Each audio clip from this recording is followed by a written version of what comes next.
This is the magicwordpodcast.com.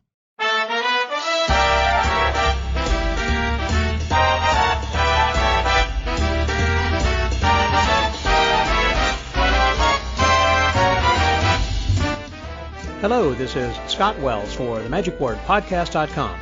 This week's episode is brought to you again by the Friends of the Magic Word. They are people like you who are supporting the Magic Word with your financial support that actually keeps this podcast going. This week we want to welcome two new members who are friends of the Magic Word. Thank you very much, Bruce Purdy, and to Roland Jarvis. Thank you guys very much for joining the Friends of the Magic Word, and thank you for your financial support. It is never more needed than right now. It seems like that everything is pretty tight, and I know that there have been some issues that have been extenuating circumstances causing some people to reduce or delete their pledges, and so by you guys coming in and helping to fill in the gaps, that is very helpful. So thank you very much. I appreciate that.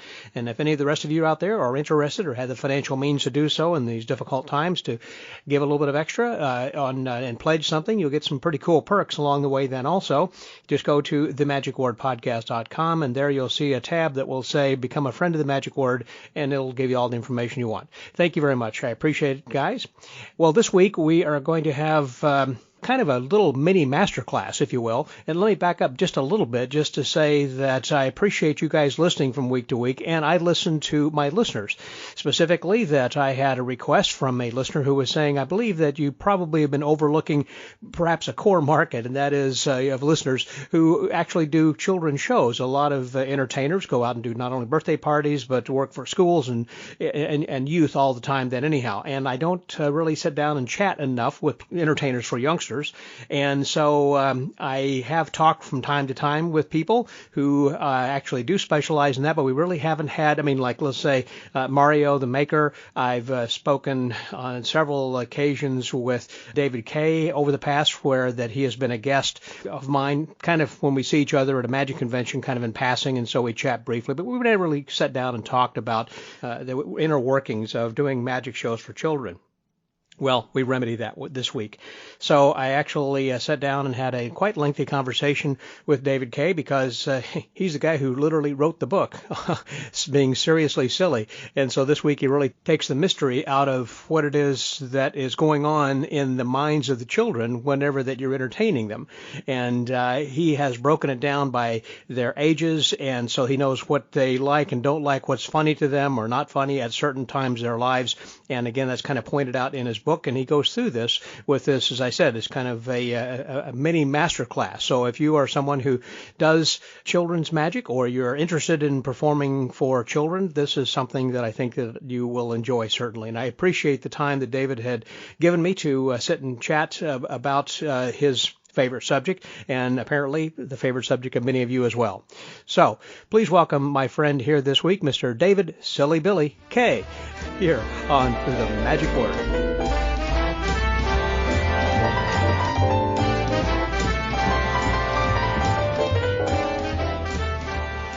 Today I've got with me a longtime friend, someone who was a co-host actually many years ago on podcasts when I used to be with Dodd Vickers and his Magic Newswire, and we have been friends actually prior to that, but Dodd had contacted me and asked if I wanted to be on a special Sunday night show along with some other magicians who had different backgrounds, and it was just a whole heck of a lot of fun, and each of us had our own specialties and everything then too, and the fellow who's specializing in something today is going to be particularly with children's entertainment, and he is someone who is world-renowned, used to have a column regularly in Magic Magazine with Stan Allen, and also has been on the cover of Magic Magazine, in fact, and has several books out on entertaining children and the psychology of working with different youth groups depending upon at what age they're going to be. Anyhow, just fantastic, and one of my favorite performers, and I know yours too, and has been around for quite some time. Please welcome my guest, Mr. David Silly Billy Kaye. Hey, David. How are you? Hello, Scott. Good to see you. Good to see you, my friend. You know, we've been talking about trying to get together for such a long time. I'm glad we finally got a chance to chat here. I know. It's fun. When we see each other at conventions, we're both very busy. You're especially busy flagging down people to be on your podcast. That's right. But it's great to have some sometime just the two of us without a convention around us. That's right. Yeah, we can actually have a chance to chat. No, that's true, because we've been friends for so long. I always feel like, okay, I'll get to you later. And so it's one of those things like, That's right. let's just talk right now. So yeah. It's great. Years and years and years ago, that you were so doggone popular that you were having to you'd get into for people wanting Silly Billy, and there's only one Silly Billy. So you had, correct me if I'm wrong, had like a limo that would take you, so that way they'd be waiting for you, and after you finish, you go do the next show, and they get back in the car, getting things together, and they take you to the next one. And is that accurate? That I did. Well, I wouldn't call it a limo. I did hire a car. Okay. On busy days, like around Halloween time and Christmas time. I hired. I don't own a car. Yeah. But even if I did, I'd have to park it in Manhattan, which is impossible to do. And then schlep all your stuff around. And then schlep the stuff from the parking garage to the building. I mean, I have friends that do that, and it's a lot of trouble. Yeah. So I during Halloween and Christmas time, I do have a car. I hire the car by the hour, and then I can reset in the car between shows rather than resetting at the gig, sort of afterwards. And that saved me time. And on days when I'm really booked solid like that, and those are like I say, Halloween and Christmas time, I'm booked crazy booked, and that's when I'll have the car. You're in a unique situation, obviously, in New York City. The other place I can think of that would be similar, perhaps, might be London, where it'd be difficult to get around, find parking, but possibly L.A. as well, maybe Chicago. Not so much. I mean, Houston's a third largest city in the U.S., but we wouldn't have the problem. So it's hard for people to relate. That's why I wanted them to hear that story. It's a little bit unusual. People are interested in that, and it is because it's unique to the way most people do things. I don't own a car. I've never owned a car. I live in Manhattan. Mm-hmm. You don't need a car. I don't need a car from Manhattan. There's taxis, even before Uber, there were taxis everywhere, of course, as there still are. And there's a subway. So I have a small suitcase on wheels, and I will take either a taxi or the subway to get to my gigs, depending on where they are. Sometimes if it's far from me but near a subway station, then the subway is much easier. If it's not near a subway station, then I'll take a taxi to the gig. Are you dressed also? I mean, so you got your hat. Oh, that's a good. Yeah. That's a good question. I am dressed in my full outfit. I wear on the subway. People got to think, okay, well, it's just another New York day. Well, they do. Well, I have clown pants on, which are striped pants, bright striped pants, and of course, well, then I have like my shoes. One is red and one is blue, so I have mismatched shoes. And I've got this big suitcase, and I think a lot of people think I'm kind of like a homeless guy. Yeah. Because especially after my shows, when I'm exhausted and sweaty, and sweaty and disheveled, exactly. So I do wear my outfit because I don't. I walk in the door, I walk in the building, and I'm ready to go. I do wear a coat, so that my shirt is covered by a normal looking coat. Okay. But the pants are there, and the suitcase, and on the subway people think I'm a crazy person. What? Tell me a story. There's got to be some maybe stories they're not about wrong. that. What? I said maybe they're not wrong. Yeah, maybe not wrong. Yeah. Well, no, people won't sit next to me. I will tell you that. Like when I'm on the subway, and there's empty seats next to me, people will not sit next to me because I don't look normal. Okay. And they don't want to take a chance, which is what we do here in New York. There are fringy people on the subway. Yeah. And you coexist with them, but you just keep your distance, and then that's what people do with me, which is fine. I don't mind. Well, if they think you're homeless, have they ever tried to give you money? Oh God, no. Thank goodness that hasn't happened. No. Oh, that's nice. They don't. Also, often taxi drivers won't pick me up. Really? Either because of the way I look or because I have my suitcase, and some of them think I'm going to the airport, and they don't want to go to the airport. So that's a little tricky getting a cab sometimes. In fact, the easiest days for me to get a taxi are always around Halloween time, because everyone is wearing a crazy costume. So if I needed a taxi on Halloween or like around Halloween, they pick me up. But see, I would think there'd be people like, for the New York Philharmonic and, different symphonies and whatnot, or people who are dressed in tuxedos and have their trombone in a case with them, or tuba or whatever, or cello. Yeah, but that's more normal than it is how you're dressed. Yes, that's classy. If I wore a tuxedo, people wouldn't mind sitting next to you. Yeah. So I don't own a car. I do wear my outfit to the gigs, which means I'm wearing it out in public. Mm-hmm. Of course, a lot of clown performers wear in their car the full makeup. Yeah. And their clown costume. So, I hear stories about people driving down the road and like getting that people honk their horn when they see the person who's driving the car dressed with clown makeup on. Yeah. So that happens. It's in the real world, in the normal world. And here in New York, it's taxis and subways. And sometimes I'm very lucky I can walk to a show. If there's a show in my neighborhood, I love when I get a show that I can walk to.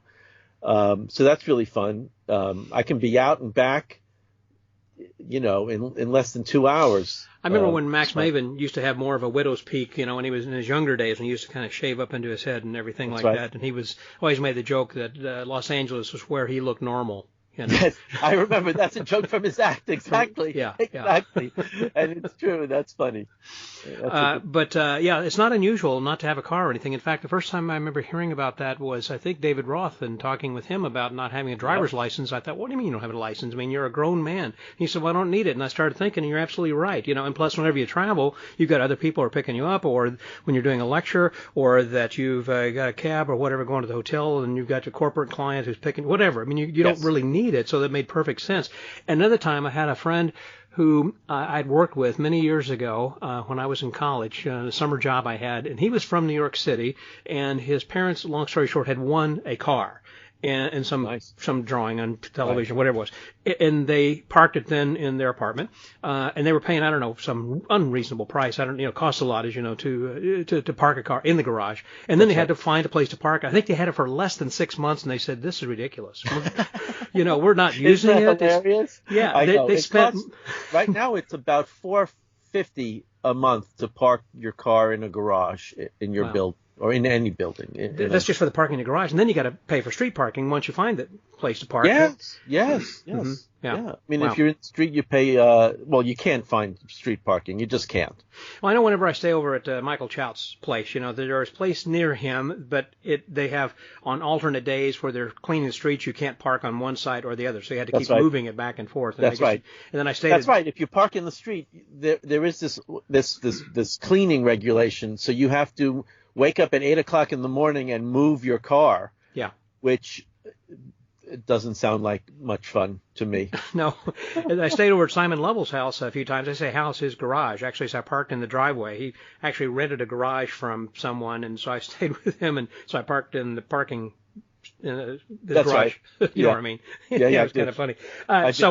Yeah. So as far as those shows and the kids, I'm very curious because the dynamics of where you're performing is different from most of the rest of the world, I would think. And so when kids go to a party and they're going to the apartment, are they coming with the parent? Are they being dropped off by the parents come on the subway with them? Or so in other words, the parents attend, whereas, in Houston and most other places around the world, the parent might drop off the child and they go shopping or come back in an hour or two later. But in New York, I would think it'd be a little bit different. The parents would be there with the kids. So in New York, if you have a party on a weekday, then usually the child is brought by their caregiver, their nanny. Okay. So when I do a show during the weekdays, in someone's apartment, the living room or wherever it is I'm doing the show is full of nannies from the Caribbean, for example, very common. Mm-hmm. So it's just full of nannies. There's no moms. On the weekends, it's more parents dropping off, or should I say, it's the parents that bring the kid to the show, mm-hmm. And the drop off versus staying depends on the ages of the kids. So I think once the kid is about 6, the parents drop off and return later. If the kids are 5 and younger, the parents will usually stay, mm-hmm. and just, stay at the party. So sometimes they put me in, let's say, the kid's bedroom, and I'll do a show just for the kids, and the parents are in the living room talking and eating and doing whatever.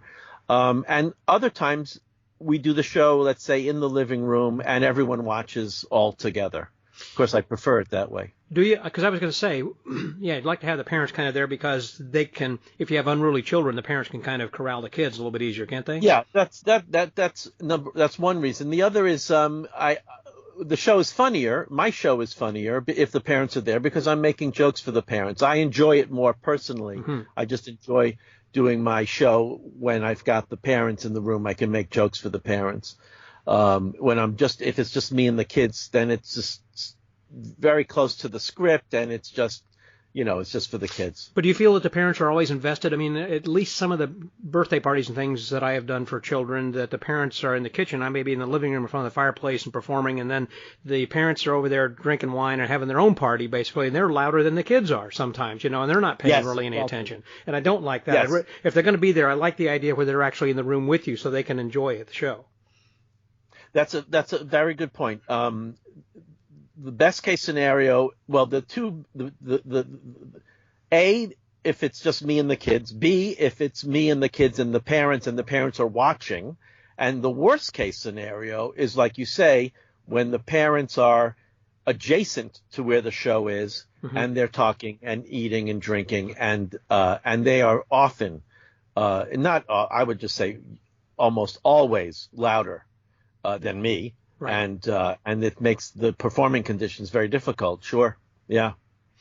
What about working outdoors? Then those situations in which that the parents will be inside and the kids are outside, but then they're still running around and trying to corral them? No. Well, I don't.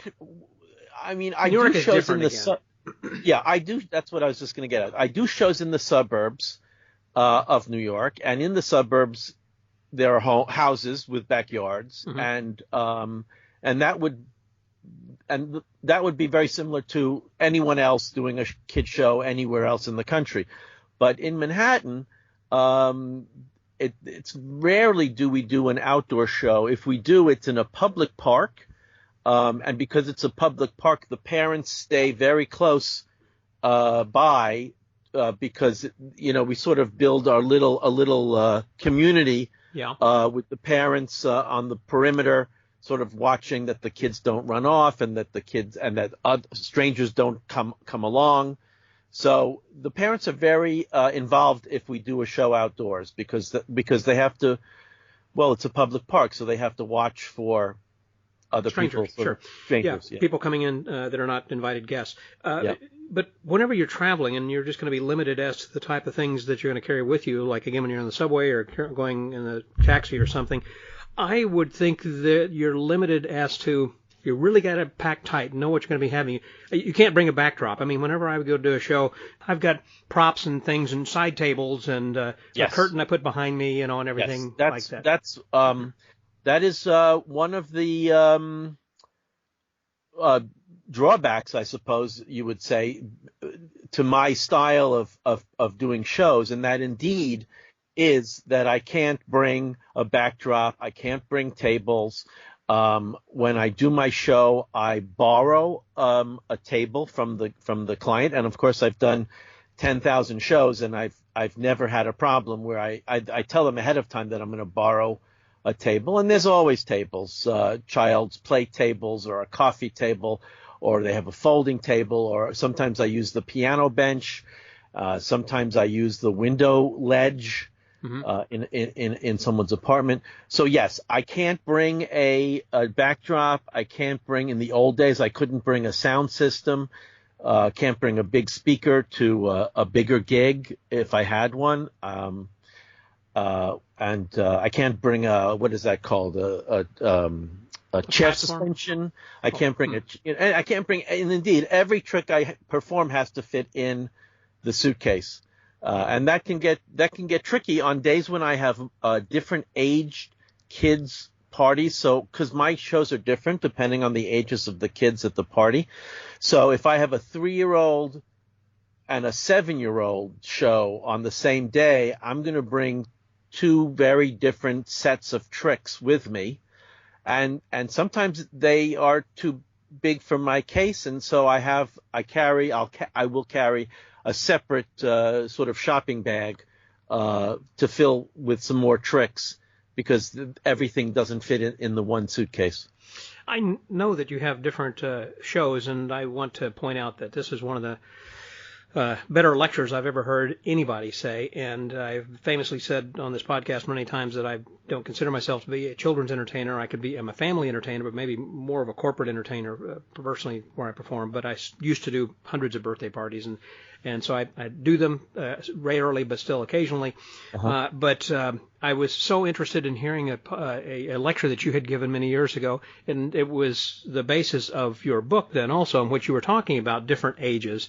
And I wonder if you can kind of go through that just a little bit, if you don't mind, because I just think that is the most fascinating thing. Well, thank you. And you had given examples also, because you said, okay, I'm going to do the same trick, but you brought up a different child of a different age, and the reaction, it was amazing. It was just the most, you were so spot on. I mean, it showed what a professional lecture. It was so crazy. Thank you. Yes, I do I vanish a silk with a thumb tip, and I do it 3 different ways for 3 different age groups. So I've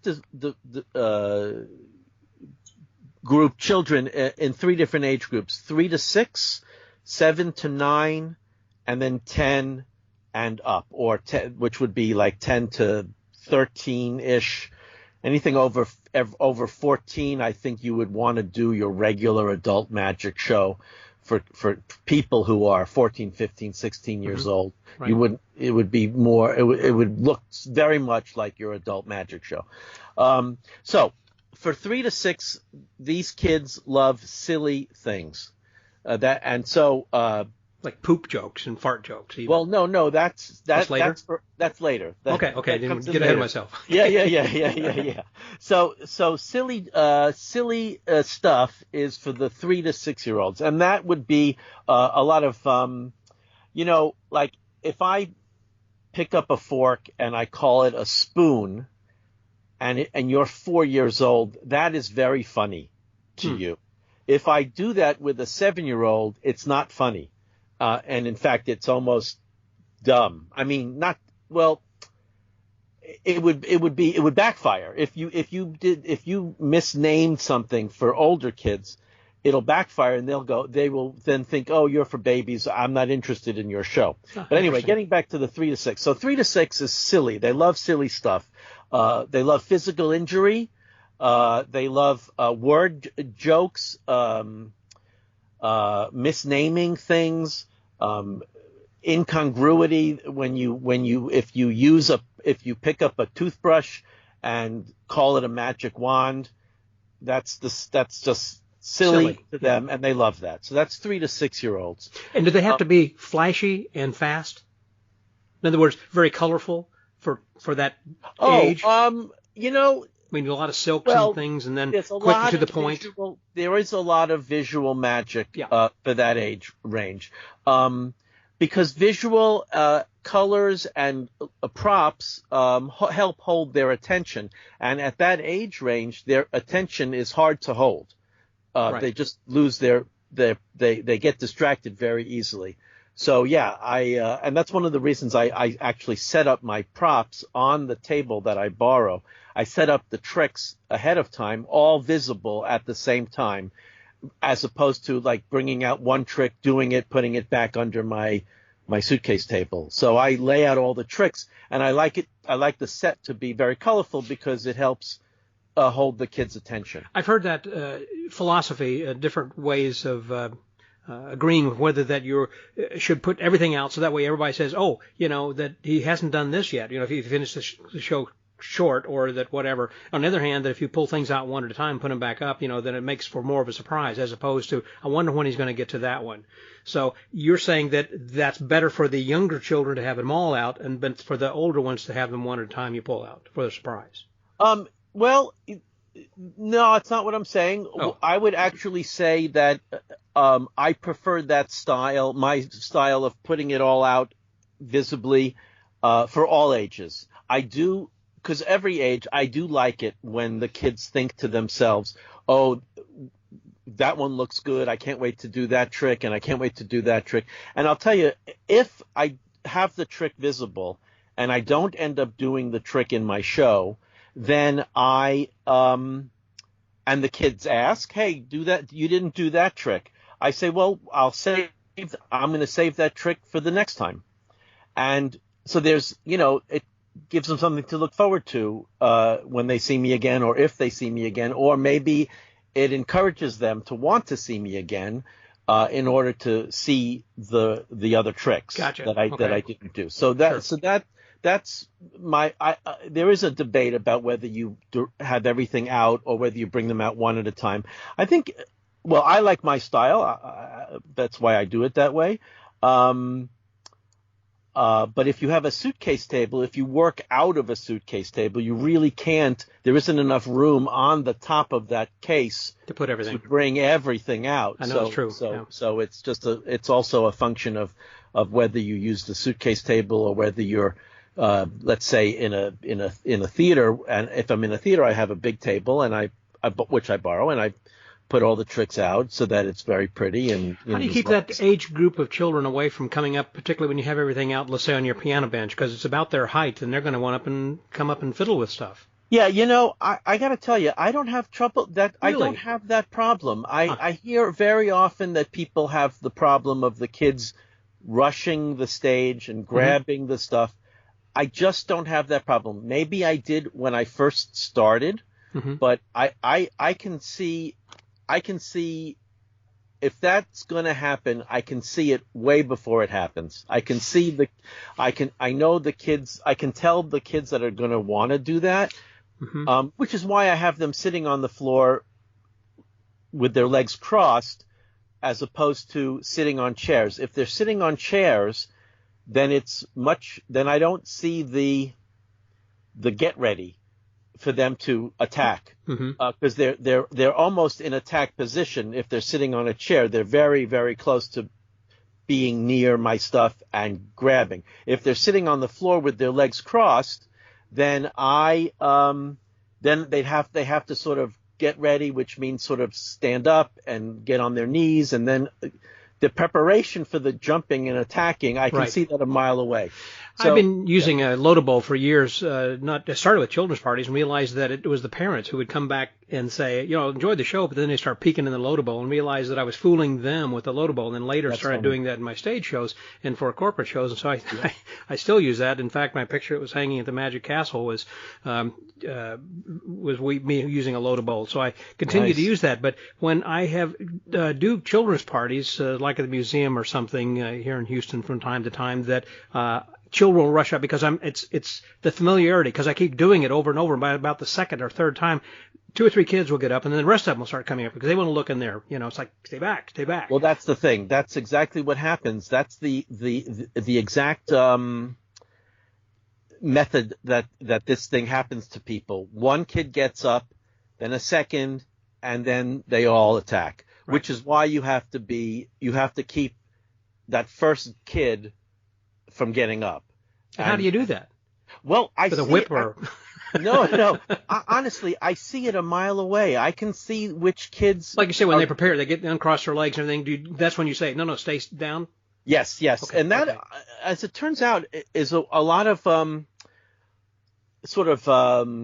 stress and energy is spent during the show managing the kids' behavior. Okay.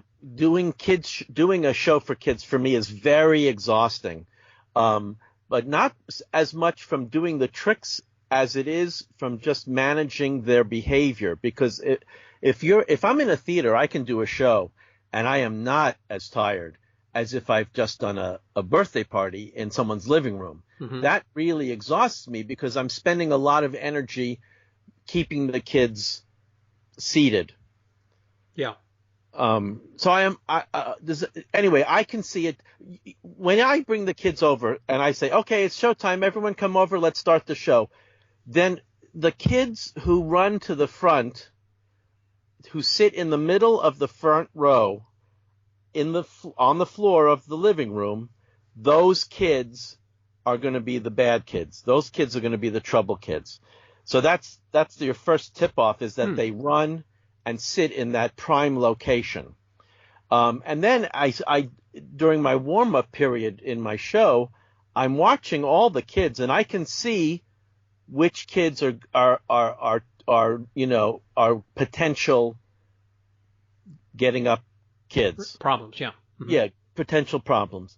And I can see it, and so then I'm always on the lookout for that. And so during the show, I'm working very hard monitoring the position of the kids and monitoring where they're sitting and how they're sitting and making sure there's none of them are in the getting up, attacking. Do you use that child or those children early on? And in other words, it seems like those are the ones I've found in my experience want to have the attention. And so it's like, hey, come on up. I want you to help me with this. So that way they get the attention immediately. Then they can sit back down. So they've kind of got that energy out of them. Or if they are I've heard people saying, here, I want you to help me throughout the show. Just hold this rope and stand over there, Right. So how's that rope doing, Yes, exactly. Well, that kind of thing with the hold the rope, how's the rope going situation, I think is clearly a punishment and would be done with a kid who's exhibited a lot of negative behavior. Let's say, for example,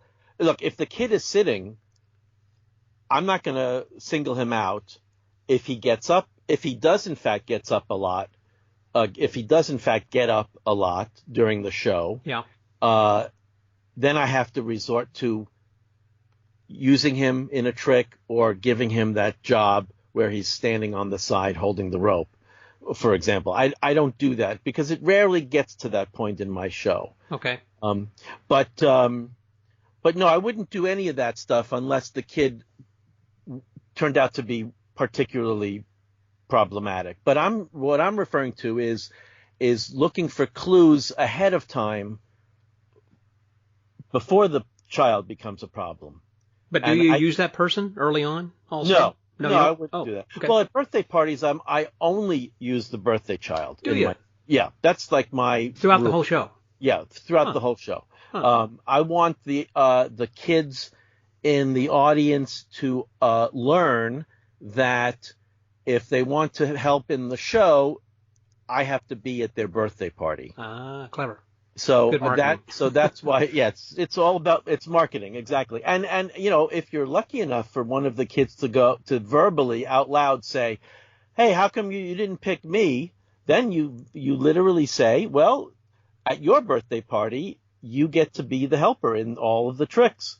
And that's, often, enough to get him going. So that birthday child will stay up there for the whole show. He doesn't stay up for the whole show, but he's the one that comes up and helps in all the helper tricks. Okay, gotcha. Yeah, yeah.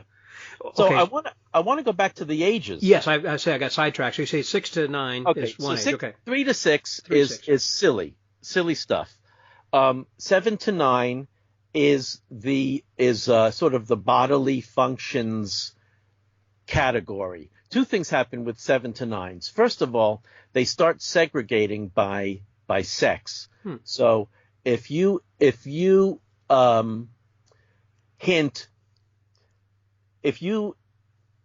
boys are boys and girls are girls and there's no intermingling going on, and you can make jokes about that with this age group because they're very sensitive to being different from being separate, right? So you've got this gender, recognition of differences. Yeah. And the bodily functions jokes, especially for boys. Girls like it too, but boys 7 to 9 are crazy about fart jokes and all kinds of other jokes. And you don't have to say fart in their show, but you can if you hint or if you reference that. Mm-hmm. But, anyway, so 7 to 9, they love that kind of humor. If you do very silly jokes for 7 to 9-year-olds, you're going to lose them because they're older and they don't want to be treated like babies, and they'll think that you're treating them like a baby if you use very simple, silly sense of humor. Would that be a time or an age in which that you might say to the boy, is your wife with you today? Because you're saying there's a difference between sexes, so that's a good time for those jokes. Exactly. If you said to a 7-year-old boy, do you have a girlfriend?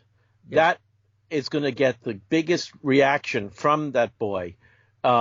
If you said that to a 5-year-old, the 5-year-old would laugh. But if you said it to a 7-year-old or an 8-year-old, the child would make a really funny face and get a huge, huge reaction from the audience, because he would be yes, that's an excellent example of what I was trying to say. Thank you. Okay. So 7 to 9. I have a trick called Princess in a Pickle. And in that trick, there's a moment where the princess is supposed to kiss the frog, a boy playing the character of a frog and the girl playing the character of a princess. And I say, okay, well, now to change him into a prince, you have to give him a kiss. And I just say those words and all hell breaks loose, because this is absolutely the most horrible idea that could ever happen. Very uncomfortable. To an 8-year-old boy or an 8-year-old girl. Very uncomfortable. And it's hilarious. It's a huge, huge laugh in the show. And that's why in that trick, I use an 8-year-old or a 9-year-old, because I know that that's the joke that I'm going to be building towards, and that's going to be really funny. So then now with 10 and older, they think they know how every trick is done. And even if they're wrong, which they usually are, they always think they're right. So you have to perform magic in a very unusual way, and the way that you have to perform it is you have to eliminate all possible explanations for the effect as you're performing the effect. So I'll give you an example, and it feels like it's really bad magic because sometimes you're tipping the end of you're tipping the effect that you're building towards. But right. For example, I don't do this so much anymore, but when I used to do for older kids, I would do card on ceiling. Now, what I do with card on ceiling for older kids is I have them all look at the ceiling at the beginning of the trick, and I say, look at the ceiling. Is there anything unusual about the ceiling? And they all look, and we all agree there's nothing unusual about the ceiling. Then I do the trick. The card is on the ceiling. It has their signature. Everyone's happy. If I didn't point that out at the beginning of the trick, then when I stuck the card on the ceiling, the kids would all say, well, you came in before the show with a ladder and you put the card on the ceiling with glue. You glued the card to the ceiling. Sounds like you learned that from experience. Oh, absolutely. That's how I learned all of this technique. Exactly. Yeah. So you have to eliminate all the possible explanations. And so I do the voodoo doll on the hand. Oh yeah, the little straw needle doll with the needle in your palm. Mm-hmm. So the first time I did it, and the kids yelled out, "Oh, there's magnets!" So then I showed my hands. Are there any magnets on my hands? No. Then I do the trick, and then they said, "You're using thread or string. There's a string." So then the next time I do the trick, I say, "Look at my hands. Is there any string or magnets on my hands?" No. Then I do the trick, and it works, and they have nothing else to say. But I have them examine the voodoo doll ahead of time, and I deliberately say there's no strings, there's no wires, there's no magnets, and not only say it, but I have them confirm it. I have the kid. I'm doing it with a kid. I do it with a kid who waves his hand over the voodoo doll, and the doll rises. Right. And I say, look at my fingers. Are there any magnets or strings on? And they'll look and they'll examine. They'll really examine your hands. But you have to do that. Otherwise, you do the trick, and they just come up with some crazy explanation, and they're not fooled, and they're not entertained. They just say, well, you did it this way, and that's all there is to it, and I don't care about what you did. Their explanation to themselves is good enough, whether that was the way or not. So like, okay, I figured it out. Let's go on to the next one. What do you got for me, Magic Boy? That's right. Yeah. That's exactly right. That's exactly right. So it's bad. It's arguably bad magic, because you wouldn't, it's not elegant magic. Mm-hmm. But you have to eliminate all the possible explanations ahead of time. Interesting.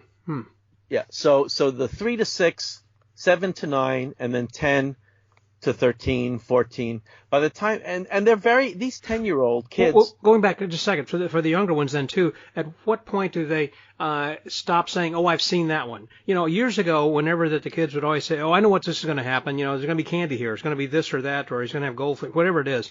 Right. But I later, and though initially my thought was, okay, if you've already seen that, I'll put that aside. And then realized later, it's just the familiarity that the kids want to see that then again. It's like children who watch the same movie over and over because they feel that comfort. It's just like comfort food, like having meatloaf, basically, kind of a thing to them. Yes. To see that over and over. And it's not like they don't want to see it. It's like, oh, I already know what that is. I want to see it again, is the rest of that. Am I correct in that? And about what age does that stop? Correct. And you used phrasing that I used when I teach that principle. So you're absolutely right. I often describe it as when you go to see a concert, a music concert, a rock concert, for example, right. And the performer plays the opening chords of one of your favorite songs. Mm-hmm. Everyone applauds. Right. They're not saying, I've seen this before, I don't want to see you do this.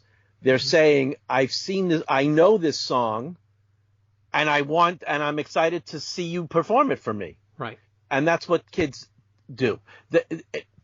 When they say, I know that one, for example, they say that phrase, I know that one. And a lot of magicians think that means they know the method, when in fact what it means is, I'm familiar with that trick. I've seen that trick before. Sometimes I've pulled out a deck of cards at a birthday party. They'll say, oh, I've seen this one. It's like, it's just a deck. I've seen that one. I know. The same happens with a piece of rope. You pick up a piece of rope and they say, I've seen that before. But you just have to keep going. Sure. And ignore it. At what age does that stop? Is that about 10 whenever they stop asking that? Or? That's a good question. It happens a lot until 10. But I gotta think. Well, the thing is, it happens for two different reasons. For younger kids, they're saying, I'm familiar with this. I want to see it again. When they turn 7 and older and they say, I've seen this before, often it's because they're insecure and they want to show off to their friends that they're better, that they have value and they're smart, and so they say, I've seen this before. So they say the same phrase, but they say it for different reasons depending on the ages of the kids. That's interesting. Yeah.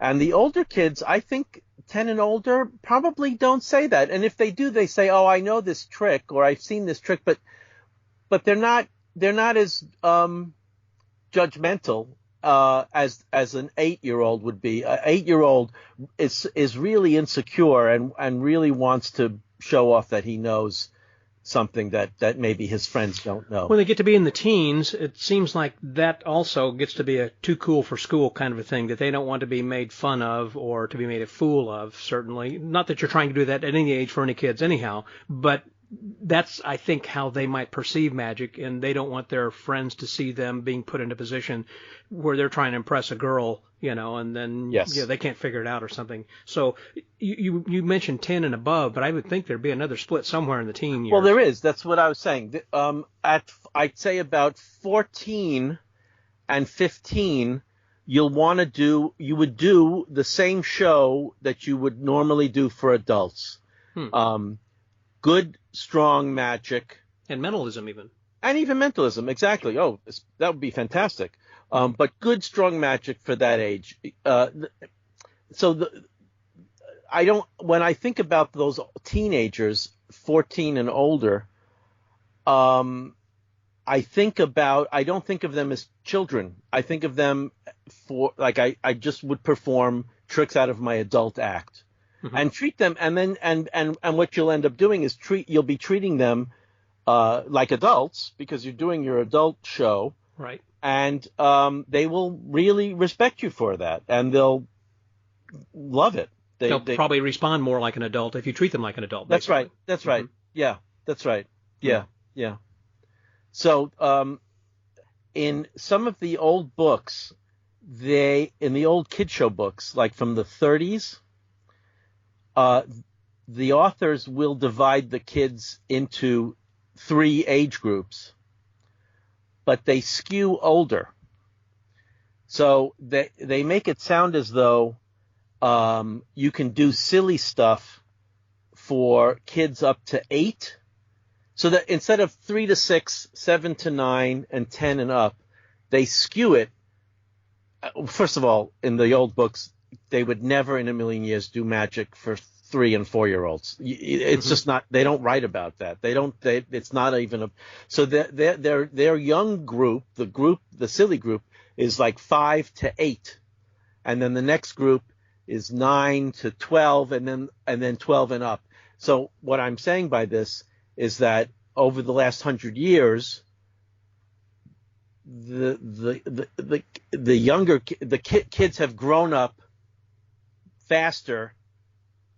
Now they grow up faster now than they did 100 years ago. Same thing as in school, in which you're learning things in junior high they used to teach in high school, and likewise it keeps moving down. I mean, they're trying to get kids. Yeah, they're a lot smarter now than they were way back then. I didn't know that there were children's entertainers who were writing back then. Yeah, well, there weren't a lot of books. The first kid show magic book came out in 1911, and who wrote that? And then after that. The next one was 1927, and then 1935, and then 1941. But, that's it. There was one in each of those years until the 50s, when Francis Marshall started writing a lot of kid show books in the kid stuff series. Right. But prior to that, there were very few kid show books written, but like I say, even in all of them, they talk about the age brackets. Was magic not necessarily considered for children back in those days, or is just there wasn't a lot of writing about it? Or I don't understand. I mean, today it seems like that a big preponderance of people who get into magic start doing birthday parties and everything, and then they might find another area like I have or whatever, but others continue to do whatever. But I'm saying the preponderance of magicians in general, I think, have done birthday parties. So it's, I think, something they've always done. But I'm surprised that there wasn't more material written for children's show entertainers back then. Was it psychology books, or were they actual magic books for children, or teaching children entertainers back then? They were books teaching children entertainers. Okay, how to do magic. But it's not about the psychology. They were just tricks for kids. Tricks for children's magicians to perform for kids. Huh. That's right. No, I think that prior to then, I would say, through this first book, 1911, was a book called, I forgot the name, but it was about using magic to teach the gospel, to teach lessons from the Bible. Okay. So in America, the first children's magic shows were done by pastors who used the magic as an object lesson to teach about the stories of the Bible. Mm-hmm. So there weren't kids' birthday parties. There weren't school shows. What there were kids gathering on Sundays, for Sunday school to learn about the Bible. Right. And I would say, now I also collect images of people performing magic for kids, and you do not see images of people performing for kids back magic exclusively for kids. What you'll see, let's say prior to the 1930s, is parlor shows in people's homes where everyone is invited. The parents, it's like a family show.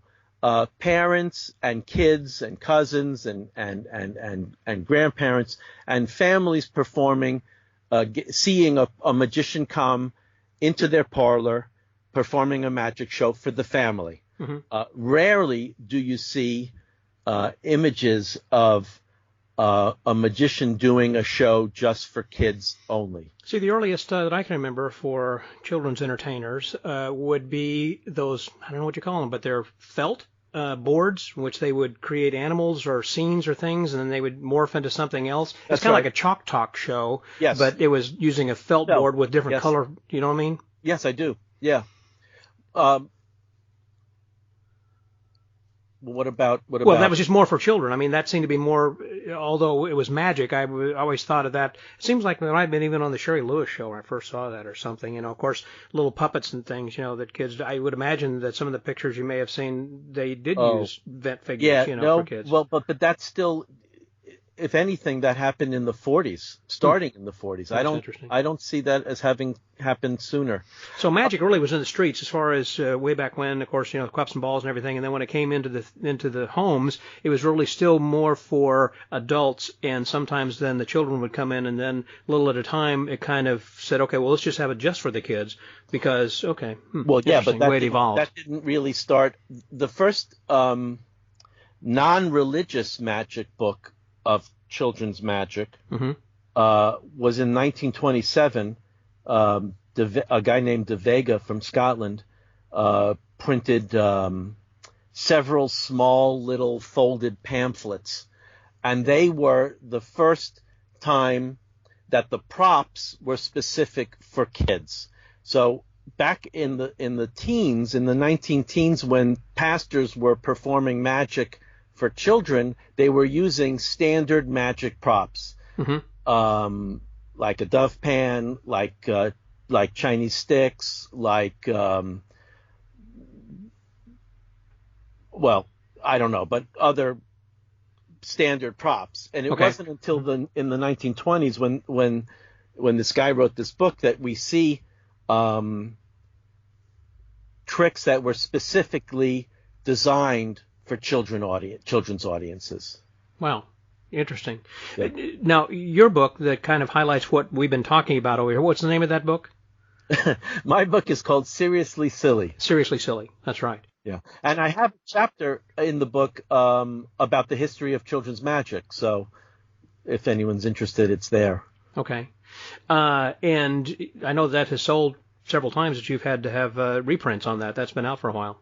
Yeah. At this moment, I have literally 25 copies left, which means that it's going to be out of print soon and probably for a while, which is a shame. But I think we're run. I've got the last few books, and it'll be out of print for a while. You're just not planning on reprinting for what reason? It's not up to me. It's up to Richard Kaufman, the publisher. So Richard, at this point, said, well, he likes to wait to build demand. Sure. So he would wait a couple of years. I don't know how many years before he reprints it. Yeah. Now, performing at bar mitzvahs and bat mitzvahs, would that be different from birthday parties? I've found whenever I have done that sometimes that they tell me they want you just to handle the kids and stay in that room. And if I kind of start going out and doing something for the adults, like, no, get back over in there. You know, You're paid to do the kids. Yes, that's right, because they know that 13-year-olds are monsters. And and if you let them loose, they will destroy the venue.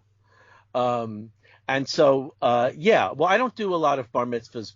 It's a real specialization as far as I'm concerned. I think. Why is that? Well, that age group is really tough. They're not yet adults, but they're definitely not kids. Mm-hmm. They're very demanding as an audience. And so I leave that for the specialists, people who specialize in bar mitzvahs. Because it's at that age of 13, right in there. So you really don't lump them in the 10 and above. They are a very specific class of their own, basically. They really are. They really are. You know, they're trouble. They're a lot of. It's a very tough age group. And I just don't do it, so I don't know much about it. So no advice you can give for people who are doing it? None. The advice would be stay away. That would be my advice. Save yourself. Run. Run. Well, that's been great. So I was going to finally ask you one last question before we start to wrap up here. Performing for other countries. I know you have traveled internationally and given your lecture, yes. But I assume that you have performed in other languages for other families that might have flown you to Spain or wherever. I assume that's happened from time to time. And what is that like? And do you find children to be universal as far as the psychology? Yes. I have performed magic for children all over the world. I absolutely love it because every time I do it, it confirms my theory that children are the same all over the world. A 5-year-old in the United States has the same brain as a 5-year-old in Spain or China. I've written that I also think that children are more alike at their specific ages, at different ages, than adults are, because adult people have been contaminated by society, by their upbringing, by their environment, by right, exactly. And children are still pure and undamaged by racism and sexism and all of the isms. I just absolutely love performing. I don't speak any other languages, but I have performed with translation in some countries, and in some countries I have performed without translation. But the plots are very good children's magic. The plots are very simple to understand, and that's true for my show. And because of that, when I perform in other countries, the plots are very simple. And the kids understand what's happening, what I expect from them, and so on. So, for example, I like to tell this story. I did a monkey bar trick in China. Mm-hmm. It's called Cutology. It's by Kovari. It's a fish on one rope of 3. So a bar with 3 ropes, and on one rope is a fish. So the fish is on the left side. I put it behind my back, and the fish jumps to the right side. And I'm speaking English for these kids. These kids did not understand any English at all. And I did the trick, and they all started yelling something. I did the thing where I turned it around, and I say, look, now he's over here. And the kids all started yelling something. I don't know what they were saying. I mean, I do know what they were saying. Yeah. What they Same were thing saying American English-speaking kids would say probably. Exactly. They're saying you turned it around. You didn't do a magic trick. You just turned it around. And they said it in Chinese. And so it's just, to me, that's unbelievable. That universal. It's universal. Universality of magic. Of kids' magic. Yeah, it's amazing. It's just, I love making kids in other countries laugh at my silly nonsense. it's just amazing to me that I can communicate with kids from other countries using my magic. So it's one of my favorite things to do. It really is fantastic. And your main thing, of course, is birthday parties, but have you done library shows, school shows, that kind of a thing as well, or do you kind of keep out of that market and focus really more on birthdays? Well, yeah, here in New York, we don't have the library system the way that they are in a lot of the rest of the country, Sure. especially in the South. Mm-hmm. So I don't do a lot of library shows, and I don't do school shows per se. I do shows in schools, but I don't. Which But are not assemblies. Well, they're assemblies, but they're fun shows. They're not. I'm not teaching anything Gotcha. when I do a school show. Don't have a I lesson. just do a fun magic show. I don't do a school show where I teach a lesson like A science message. or math Yeah. or any of that stuff. So I do. I'd say here I do something that maybe isn't done in a lot of other cities. Parks will have different festivals and events. So I do shows in the parks for the general public. They set up a stage in a park, and each park has a special weekend where they have a big sort of a series of shows all day on one stage, and they'll just start the day with kid shows in the morning, and then Sure. they'll have like adult bands in the afternoon and so on. So I do parks. Because they're family outings, basically, in the park. family outings. Yeah, Gotcha. But yeah. All right. Well, as we close up, that I name my podcast is called The Magic Word, as you know, and I always like to close by asking my guest what it is that their philosophy of life. And so what is your magic word or phrase? What do you live by? God, that's a hard question. It is. It is a hard question. My magic word is It's not necessarily just one word. What do you live by? well, you know what? I have a friend who says that my bar is funny, or fun, actually, to be more specific, fun. That I always talk about doing something and it being fun, and that's where I draw the line. And I think that's a good point. Fun. If something's fun, that makes me happy. Anything, whatever it is, but having fun. That So would keep be it fun. Make it fun. Keep it fun. Yeah, that's my magic word. That sounds great. Well, David, thank you very much. I appreciate that. I haven't even asked you why you actually used the word Silly Billy, which has nothing to do with David Kaye. No, it doesn't. Which is probably a whole other story, huh? It is another story. Do you want to hear the other story? Well, yeah, sure, let's hear that. Well, yeah. When I first started doing shows, the first shows I did, I was street performing. I had a job after college, hated the job, and quit. And then I started street performing magic as a way to make money while I was looking for another job. But I made so much money street performing that I never went looking for another job. I just stayed in the street. And in the streets, people, by doing shows in the street, people would ask me if I did kids' birthday party shows. I didn't. I knew nothing about it. But I said yes. That's what you do when someone says, "Do you do this? Will you take my money?" Sure. The answer is yes. Exactly. And so I went to the store and I bought some tricks and I started doing shows. Anyway, and I realized I wanted a funny name, and I had a list of funny names, and I asked the kids. Which is how I create all my magic these days, is always asking the kids. The kids are my focus group. It's very hard to understand how a child thinks if you're not a child, because our brains are just so different. Wired different as an adult, yeah.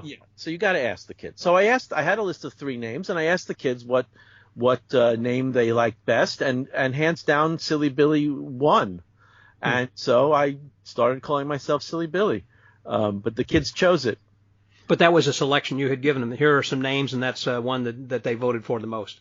Yeah, basically liked. Okay, that's right. Very funny. Very cool. Yeah. Well, David, thank you again. I appreciate this. God, I'm glad we had time to talk. This was a lot of fun, and it was nice to just hang out and chat. Very enlightening. A lot of really good stuff. I know that everybody else will get a lot out of this, as I have as well. So, David, thank you very much. Good. Thanks for having me, Scott. Good to see you. And you as well, my friend. So for the Magic Word Podcast, that was David Kaye. This is Scotty out.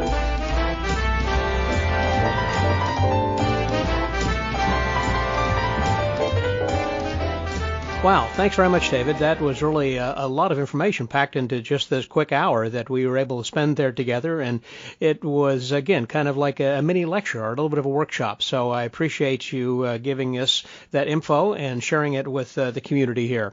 And also that for those of you who would like to know more about David Kaye, or Silly Billy, I know that his book is available, and you can go over to his website at sillymagic.com, and if you scroll around, you can easily find access then to purchasing the book and or the combo, which includes a DVD then as well.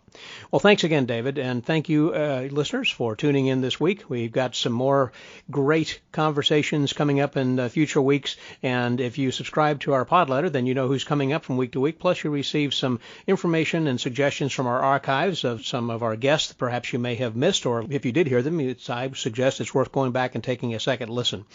And so if you just go to themagicwordpodcast.com, there you'll find an opportunity to subscribe to our pod letter. Oh, and let me also mention that obviously there are a lot of magic conventions that are going on, or maybe haven't gone on, or have been postponed, canceled, or whatever. As you have something that's going to be coming up that you would like to have promoted or put onto that page, just drop me a note. That's Scott at themagicwordpodcast.com, and let me know if you're going to be having a virtual convention, a real convention, or whatever's going on. I'll be sure to post that over there on the Magic Convention Guide page. So thank you again very much. So until next week, stay well, get booked, and just make it fun. This is Scotty out.